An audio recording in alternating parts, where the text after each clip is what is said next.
Good evening. It is Monday, October 30th, 2017. My name is Jacob, And I'm Danielle. and we are the Proteus Podcast. Ideas in all shapes and forms. Jake, it's good to hear your dulcet tones rippling across the waves of the interwebs. I do aim to please. So, how are you doing? I am okay. How's your week? It's been just like a week to me. What does that look like? Looking Well, just like a week. to be honest with you, all the pallets were right side up in the truck this Monday morning, so I can't complain. Is that a problem that happens? It is. When you get incompetent loaders and they set pallets all the way to the left side of the trailer instead of up against the right side and leave a gap, they will fall over to the right. Huh. Yeah. Is that because of does y'all's backup thing? No, it's slant? largely due to the crown of the highway. The truck will list to the right a little bit. And so if you leave a gap over during turns, that will shift to that direction and fall. I've never seen one fall left. Tying them in properly. Well, you don't tie them in. There's no tying these things in. They weigh 2,000 pounds. They just sit where you set them. We used to load trucks when I was at Microsoft of just like we'd load pallets that were taller than we were of PCs. Yeah, I imagine that they stack in a more coherent fashion than ours do. Still, though, I would figure that they would figure out some way to strap them in, just like. Also, we use a much larger pallet than what most people are familiar with. It's called a CHEP pallet. And so when you stack the truck full, if you stack it correctly, it actually completely packs the truck completely full with no wiggle room. Yeah. Like, things won't shift if you do it correctly. It's when people do put things in incorrectly that it creates problems. So on the weeks that they pack it on the right and it falls to the left. It never falls to the left. Or they pack it to the left and it falls to the right. Mm. And you have cans of whatever spilled about the truck floor. Mm. And you're thinking, God, this sucks. Yeah, usually the thought is today is going to be one hell of a week.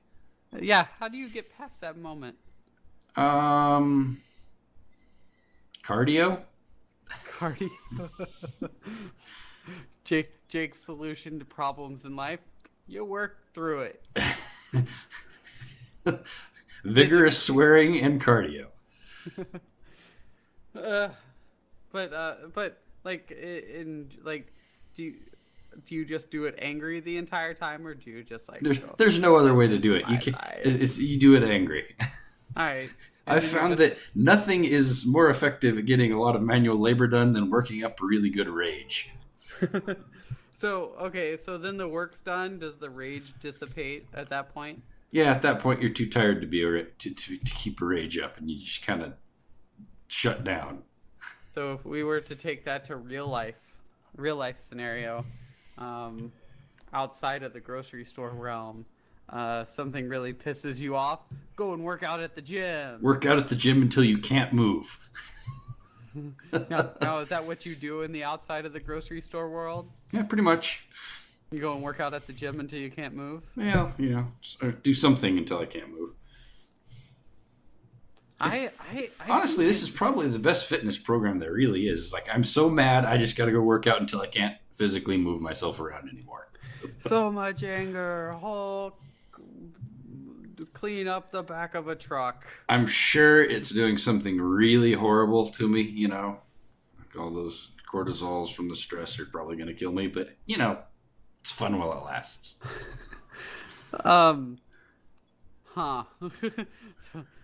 Jake, I'm not sure. I think I can recommend like 60% of what you're saying to the general public of like how to deal with like a bad day.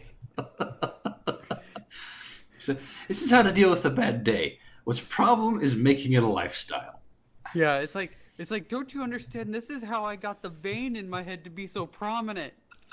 No. 8 hours of rage. 8 hours of rage-fueled cardio. I'm always afraid when I see someone get angry and they have a vein pop on their head. It's just gonna go. It's just gonna go. And it's gonna be all over but the screaming. And like, I'm pretty sure also that I've seen like someone's vein like get prominent, which is kind of common. But then like you see like one part of it bubble a little bit Like up. it pulses. It's like, ooh, there's a name for that, and it's not good. That's you need to calm down. I've seen people get that just telling an exciting story. Really? Like, the veins in their head are just standing out and they're purple because they're just so intensely telling this story. It's really kind of alarming.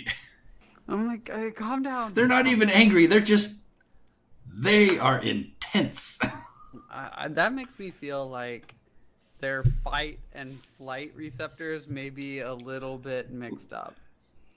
They're just telling a story that they think is funny. It's a funny story to them, and they're like literally throbbing at the head.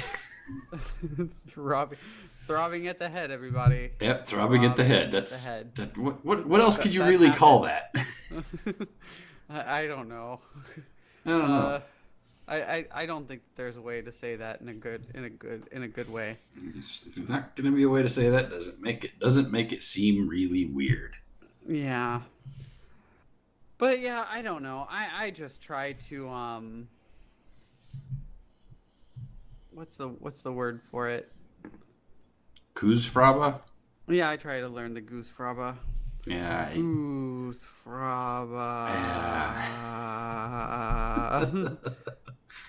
Yeah. Sorry for the inside joke, everyone. A Goosefraba is an inside joke? I'm pretty sure it's an inside joke. Nah, anyone who's seen anger management. Oh, I'm thinking of a different inside joke. Sorry. Pardon me. Oh, am I behind the times? No. Did I forget an inside joke? No, you're good. I had a different keyword. Got some circuits crossed there. Oh. Oh, I see. Circuits crossed. Yeah, it's not nearly as exciting as it sounds. Ah, lame. But yeah. Just living the dream. So how do you deal with stress? I tend to go over it in my mind a lot. Like, oh yeah, dwell on it, internalize it until it gives you cancer. No. I'm specifically thinking about it in a way of like, how can I move beyond this? So dwelling on it and internalizing it until it gives you cancer. No, it's the opposite. I'm talking about like being healthy and like thinking about it, determining like what's going on, accepting it, and then letting it go, and then moving on with my life. I'm not entirely sure our universes work the same at all. I can't. If I sit there and think about it, it just starts snowballing and looping and becomes a problem. So it's like, that was a thing. We're done with this now. Moving on. That's because you spend 8 hours in a rage coma. 9 hours. Yeah, you spend 9 hours in a rage coma. That's not a rage coma. It's a rage-fueled whirlwind of productivity. Yeah. When was the last time that happened? Let's see, what time is it? 3 hours ago? Wait, you said that the trucks were upright this week. So? That doesn't necessarily mean I don't use that technique all the time. When was the last time that you had a pallet turnover? Friday. Friday, and you had 9 hours of rage. Yeah. Right? Yeah, okay, sure. So you had 9 hours of rage. What did you have for lunch that day? A chicken leg. A chicken leg. One drumstick. Jake, I think that you may have some other problems too. I have a collection of problems. Would you like an itemized list or a generalized rant? Well. Neither. Not right now. We don't have time. I don't know. A generalized rant may be fun. It may be fun, but I really feel like it may distract from the moment. But yeah, I don't know. It's if you're raging for 9 hours. I'm really not. Remember, I mean, I say that because it's sort of true, but it's also really almost a complete lie. But there's a difference between actually being like enraged and raging and what I'm doing. Mm-hmm. It's just, channeling some frustration into action. Yeah, this is, where I think of rage as something, the vein popping out on the side of your head and turning purple and screaming, which, as it turns out, is highly ineffective at getting anything useful done. So, yeah, that's true.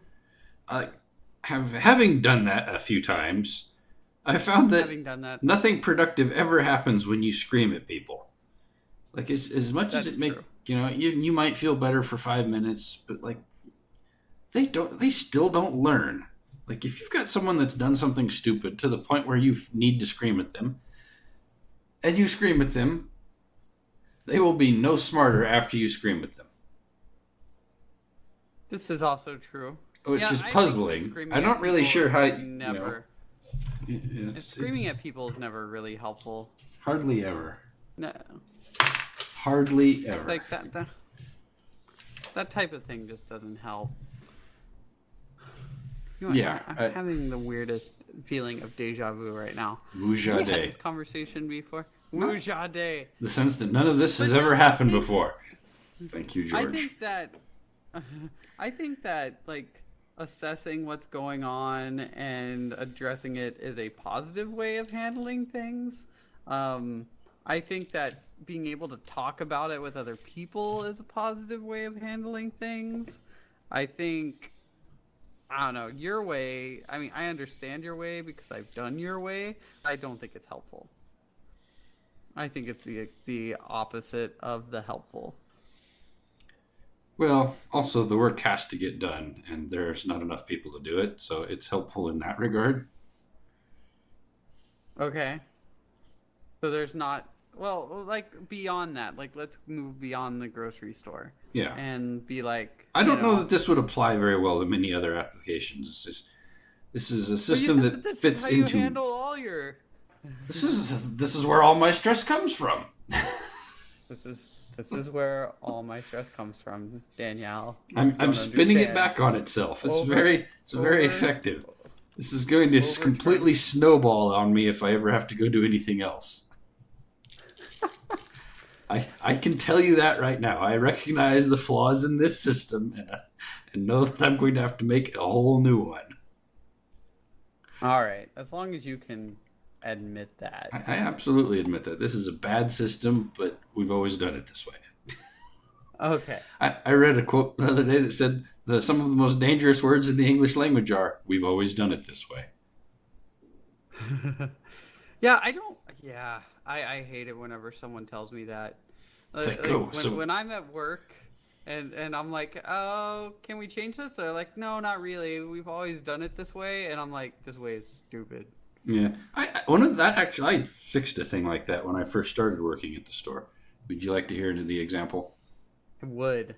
So one of the things we get at the store, we get a bunch of specialty items from a separate company from our main warehouse. And this is like the organic type stuff and, stuff you would normally see in a health food store, but we carry it type stuff largely. Yeah. It's becoming more common in more normal, grocery stores. The line between health food store and grocery store is blurring. But so we get this smaller order once a week that's got this stuff. And because it is a smaller warehouse and it has more specialty items, instead of ordering a whole case of things, certain items are literally ordered by each. It's like the really fancy soaps and medicines and odds and ends like that, and certain spices and things like that. You can literally order one jar, right? Because it's expensive, it doesn't necessarily sell fast enough to justify ordering a case of 12 of these. So what happens is at their warehouse, they gather all these, they get a list of all the things that are ordered by singles, get a big cardboard box, and send their runners through the warehouse. They bring you one or two or however many you ordered, put them in the cardboard box, and this is all just mixed together in these boxes, and then they ship them to us, right? But they check off their list, and we get our items. So obviously, I end up with half a dozen or a dozen or 2 dozen cardboard boxes of just random items, right? So when I first started at the store, the way they dealt with that was they went and got shopping carts, dumped all the random items in the shopping carts, and then just wandered around the store aimlessly putting those out. Right? And I was like, well, this is stupid because we've got this other, pallet worth of goods that we sort by aisle and then go and put it out. And I said, well, let's do this. Let's grab all these empty milk boxes that we have, put one on each cart, and then just quickly sort through these boxes and sort the things by aisle. Makes sense. And it takes a process that used to take all day down to a 2-hour thing to finish putting out all those products. Yeah, that sounds reasonable. And yet, when I asked, why do we do it this way? We've always done it this way. Just fill up the carts and spend all day on this one dumb menial task. The point is, every once in a while you need to take a giant step back and go, is the way we're doing this really stupid? I mean, it sounds like that would be really stupid. Yeah, but no one had ever bothered to just step back and go, is there a better way? Yeah. Well, I'm glad that you were... See, that's what I'm talking about, though. That's my method that you just expressed. It's just take a giant step back and go, is any of this really stupid? Right. It's like, why is this bothering me? This is why it's bothering me. What can we do to change it? This is what we can do to change it. Oh, I'm being a reasonable adult right now. Yes, I am. It feels amazing. Being a reasonable adult is fascinating. It all loops back to a thing that I read and have tried to apply as much as I can remember to. And it was said, are you really having a bad day? Or did you have a bad 5 minutes and you're milking it? Yeah. It's hard to remember to apply that, to look at, when you're having a shitty... when you think to yourself, I'm having a bad day. Then you stop and go, wait a minute. Am I really having a bad day? Or did someone piss me off an hour and a half ago and now I'm just milking it and so I can be shitty to people all day? Yeah. Because there's a huge temptation in that. You're like, oh, now I have an excuse to be horrible all day because this to a certain extent the natural human tendency. I can be horrible and get away with it because I'm having a bad day, and everyone will be, I understand. But do you really got to put everyone through that? I don't think they do. No, it's wrong for me to put people through that because I'm a real jerk when I'm that way. And it's really unpleasant when people put me through that because everyone's a real jerk when they're that way. So, it's taking a step back and going, am I being shitty just for the sake of being that way? Yeah, you're right. The trick is remembering to take that step back. That's really the hard part to train yourself into, is realize, you know what? None of this is necessary.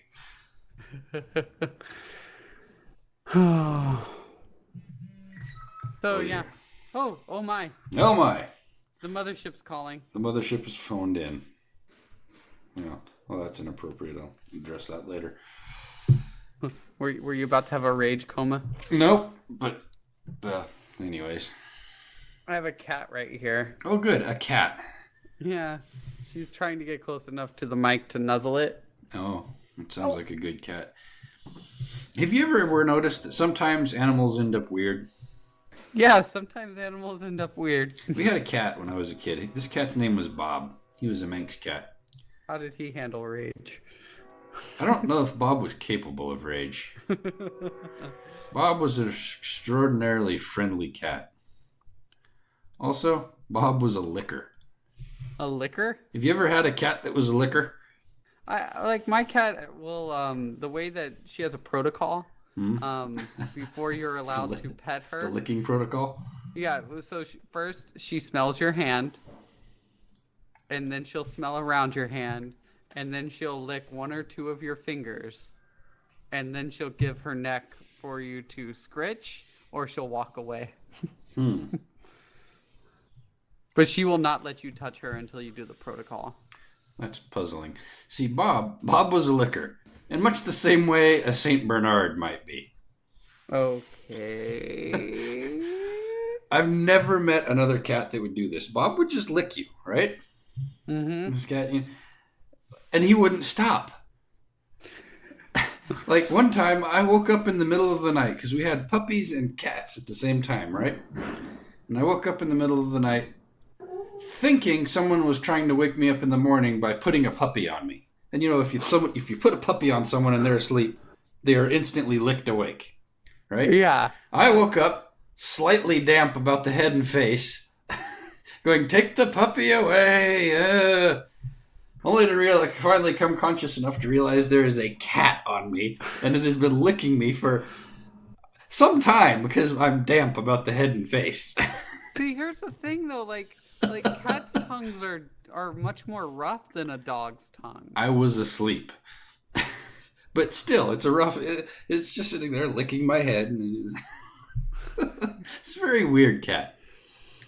Oh, Yeah. Bob the cat. Bob the cat. He was orange. Anyways, I don't really know how Crystal's cat has turned into a shoulder cat. Oh, I had a shoulder cat. Yeah, but he's large. I had a large shoulder cat. Helps build strong back muscles. Did he try and lay on your shoulders, or did he try and perch on one of them? He liked to stand. It was no perching. It was a literal, 2 feet on one shoulder, 2 feet on the other shoulder, boldly standing there. Okay, so like the Egyptian cat pose? Uh-huh. He likes to do that on one shoulder. It seems like that'd be a little uncomfortable. It's unevenly distributed cat. It's unwieldy. Unwieldy. I don't let that cat. I do not like cats getting on me.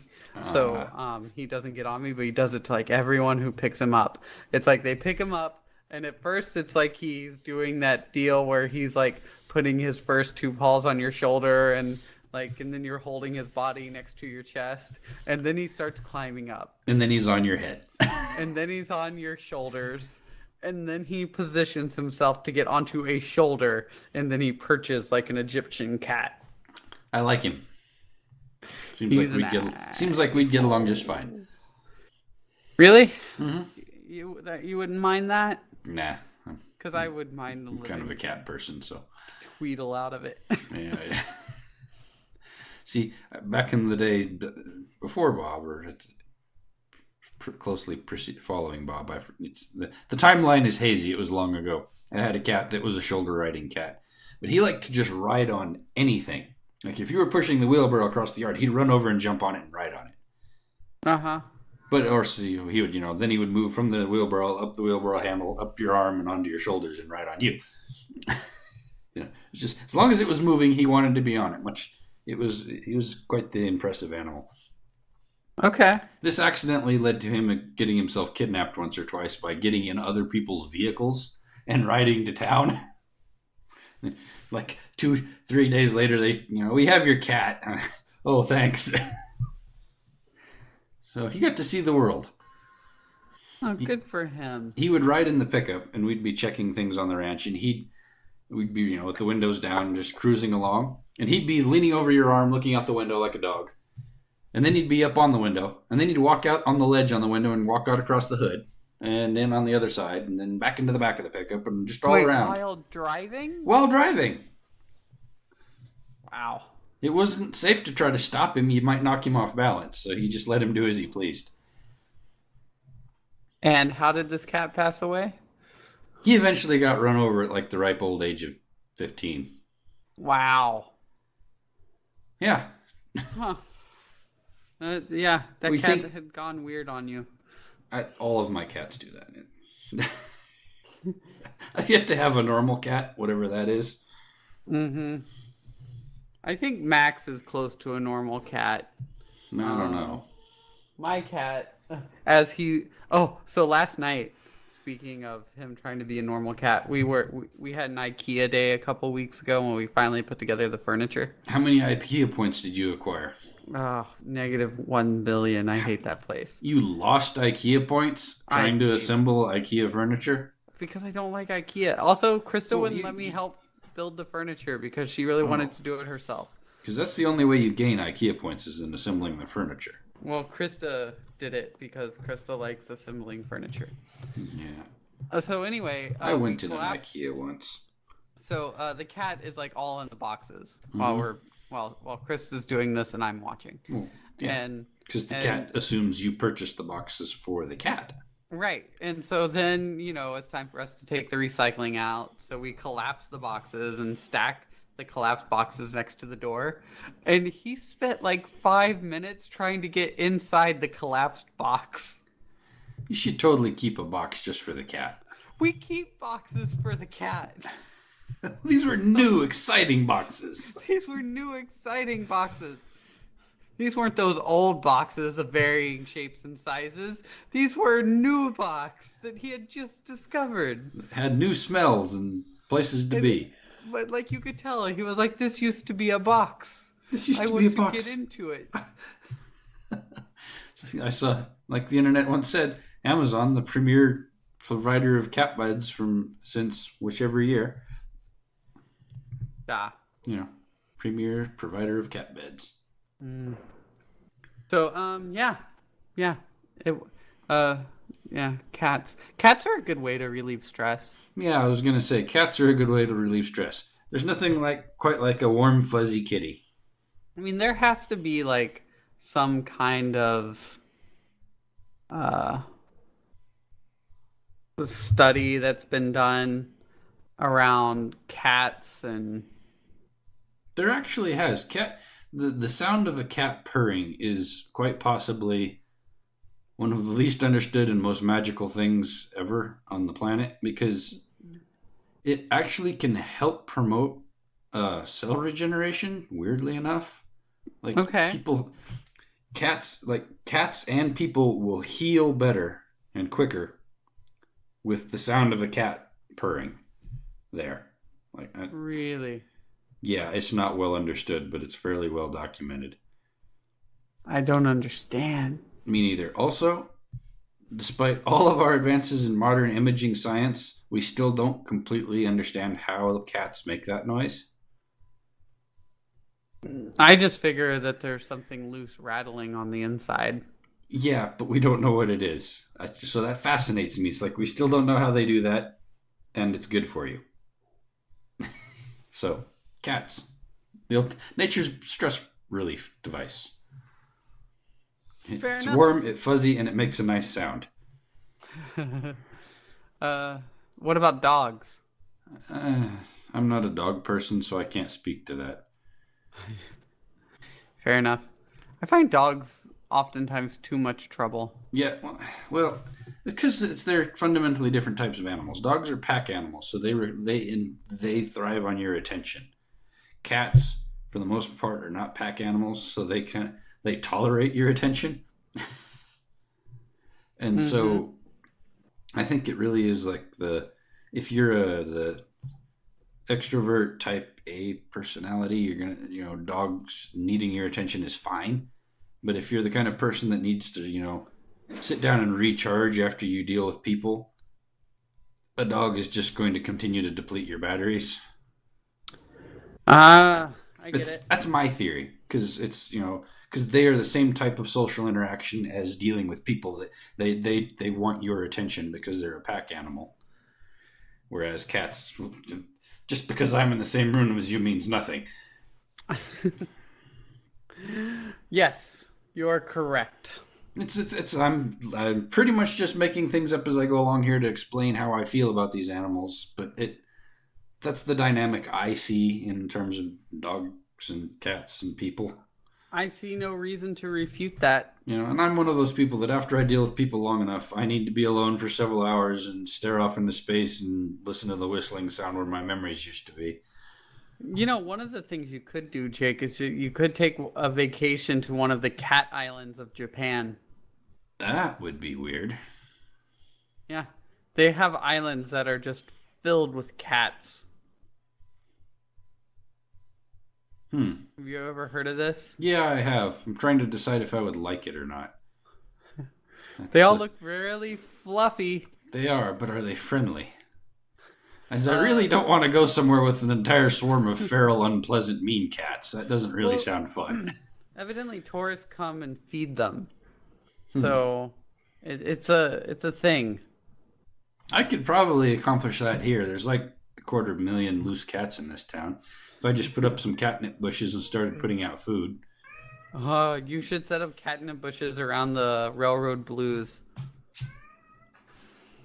Wow, that is the most gloriously sadistic thing I've ever heard. Oh, sorry. So good. Oh, wow. Anyways, I think we've pretty well covered it there. Cats are relaxing, and deal with your stress. Yeah, deal with your stress in a positive way. In a positive way that's mostly not destructive to the environment or yourself. So that being said, how jaded are you? Right now? Yeah. Well, I've been thinking about cats, so I'm like a 2. I'm at a 7. Oh, man. You need to go visit your cat some. I need to obviously dwell on this and think about cats. You need to dwell on this and touch a cat. Yeah, I think I'll do that. I'll do exactly that at some point. So, do you have a quote for us today? You go first. Oh, mine's ridiculous. It's ridiculous? Yeah, I don't have an attribution for this, but the quote was, stressed? Me? Of course not. Stress is what a rubber band feels before it breaks, silly. I like it. It's funny. It sounds like something Lily Tomlin would have said, but I can't prove that. I'm going to do a Dr. Seuss quote. Oh, good. Dr. Seuss. Are you ready? No, go ahead. Are you sure? No, I'm not sure. Don't cry because it's over. Smile because it happened. I like it. Yeah, Dr. Seuss. So great. Mm-hmm. Theodore Seuss Geisel. It's real Seussy. Real Seussy. So anyways, if you liked what you heard here today, feel free to follow us on Twitter to be updated when new podcasts are posted. You can also follow us on Stitcher, Podbean, iTunes, Google Play, YouTube at Proteus Podcast. And if you want to send an email to us, send it to proteuspodcast@gmail.com. Yay! So, all that being said, I've been Jacob. And I'm still Danielle. And we have been the Proteus Podcast. Good night, everyone.